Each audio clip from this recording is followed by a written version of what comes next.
नमस्कार मित्रांनो, मागील भागांसाठी चॅनलला भेट द्या. तर आता आपण पुढील गोष्ट बघू. माझ्या लग्नात आला होता तेव्हा सलील मामा काहीच बोलला नव्हता. एकाएकी कसं काय कॅनडाला निघून गेला. पहिल्यांदा जाताना कोणीच एकाएकी परदेशात जात नाही अणू. सलील इथं त्याच्या कंपनीच्या हेड ऑफिसमध्ये कॅनडाला जाण्याआधी खास ट्रेनिंग घ्यायला आला होता. ट्रेनिंग संपलं आणि तो कॅनडाला गेला. सगळं ठरलेलं होतं. मोहन म्हणाला, तुझ्याकडे त्याचा फोन नंबर असला तर मला दे ना. अनूनं म्हटलं, नाही ग, अजून तरी त्याचा मला फोन आलेला नाही. खट्ट होऊन ती घरी परतली. 2च दिवसात तिला दुबईला जायचं होतं.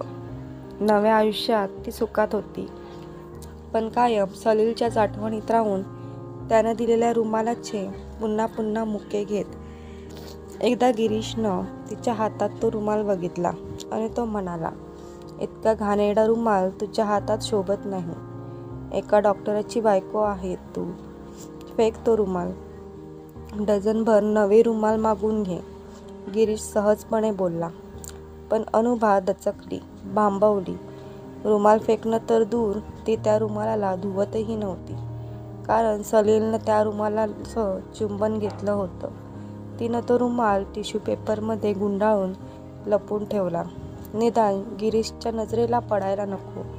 गिरीशचं कुटुंब अनेक वर्षापासून दुबईत स्थायिक झालं होतं. जुमेरा बीचजवळ त्यांचा मोठा बंगला होता.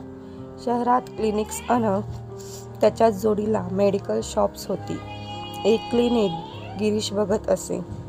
कुटुंबातल्या सगळ्याच स्त्रिया घरच्या धंद्यात काही तरी मदत करत होत्या. अनुबा ही थोरली जाऊ वर्षासोबत काम करू लागली. इथल्या आयुष्यात ती आनंदी होती, पण तिला हल्ली सलीलची आठवण फारच बेचैन करत होती. वारंवार त्या रुमालाचे मुके घ्यावे लागत होते. एक दिवस वर्षाच्या चुलत बहिणीचा फोन आला. तिनं सांगितलं की तिच्या नवऱ्याचंही दुबईला पोस्टिंग झालंय. अजून ऑफिसनं गाडी आणि घर दिलं नाहीये, पण त्यांच्या राहण्याची व्यवस्था पंचतारांकित हॉटेलात केली आहे. गाडी मिळाली की भेटायला येईल. पण वर्षाला तर तिला भेटायची घाई झाली होती. अनुबानं सुचवलं की ऑफिसातून येताना त्या दोघी गाडीनं लताच्या हॉटेलात जातील. तिथून तिला आपल्या घरी आणायचं.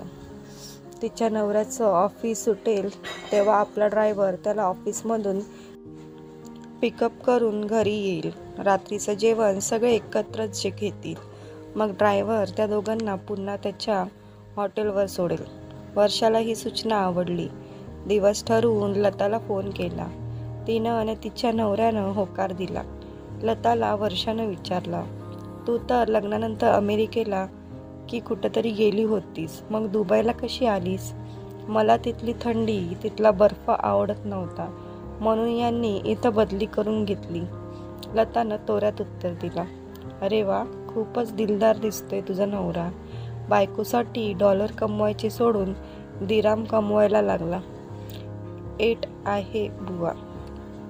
वर्षानं विचारलं, माझ्यासाठी तर ते स्वतःचा जीवही देतील ताई. लताच्या बोलण्यात दर्प होता. वर्षा अन अनुभाला हसायला आलं. आणि या अशा जीव देणाऱ्या मुलाशी तुझं लग्न ठरवलं कोणी? गोदा काकींनी, वर्षाने विचारलं. लता हसायला लागली. नाही ताई, गोदा काकी तर या सोयरीकच्या विरोधात होत्या. त्यांचं म्हणणं होतं की मुलगा जरा ब्रह्मवृत्तीचा आहे. खूप मुलींशी त्याची प्रेम प्रकरणं झालीत. असा मुलगा आपल्याला नकोच. पण काका म्हणाले, लग्नाआधी मुलं अशीच टाइमपास असतात. लग्नानंतर ती व्यवस्थित वागायला लागतात. तुमचे ते तुम्हाला त्यांच्या आधीच्या प्रेमिकेच्या नावानं नाही का बोलवत? काही खास नाव घेऊन बोलवतात? अनुबानं विचारलं. नाही बाई, ते मला लताच म्हणतात. याचा अर्थ तुमचे ते फक्त तुमचेच आहेत. सायंकाळी गिरीशला क्लिनिकमध्ये फारसं काम नव्हतं. असिस्टंट डॉक्टरला सूचना देऊन तो लवकर घरी परतला. वर्षानं म्हटलं, गिरीश, मी लताला जुमेरा बीचवर फिरून आणते. अनुबा बाकीची व्यवस्था बघते. लताचे मिस्टर आले की तुम्ही त्यांना रिसीव करा. आम्ही थोड्या वेळात घरी येतोच आहोत. त्या दोघी निघून गेल्या. काही वेळातच गिरीशचा उत्साहित आवाज कानी आला. अगं अनु, बघ लताचे मिस्टर आलेत. ते कोण आहेत माहीत आहेत का? तुझे सलीम मामा. ते ऐकताच अनुबाचा उत्साह उल्हास फसफसून आला. धावतेच ती ड्रॉइंग रूममध्ये आली. खरंच सलीलच होता. अंगानं थोडा भरला होता.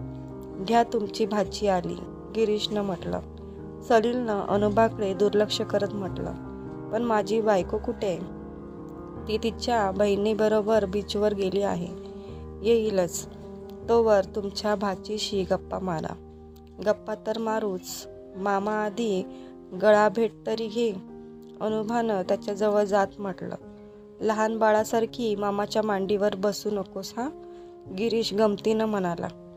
माझ्या बायकोला मांडीवर बसून तिच्या डोळ्यात मला बघायचंय समुद्र, सलील उतावळेपणानं म्हणाला. गिरीश, आपण समुद्र किनाऱ्यावर जाऊ. तुम्ही वर्षा वहिनींना घरी घेऊन या. मी आणि लता थोडा वेळ समुद्र किनाऱ्याजवळ एकांतात घालू. चला ना गिरीश, लवकर प्लीज. इतकी उपेक्षा, इतका अपमान अनुभाला ते सहन होईना. संतापानं ती आपल्या खोलीकडे धावली. एकट्यानं रडावं म्हणून नाही तर सलीलनं दिलेल्या रुमालाच्या चिंध्या चिंध्या करून फेकण्यासाठी. तो तिच्यासाठी अमूल्य असणारा रुमाल आता तिला ओकारी आणत होता, नकोसा झाला होता. तर मित्रांनो, स्टोरी आवडल्यास व्हिडिओला लाईक करा आणि चॅनलला सबस्क्राईब करायला विसरू नका.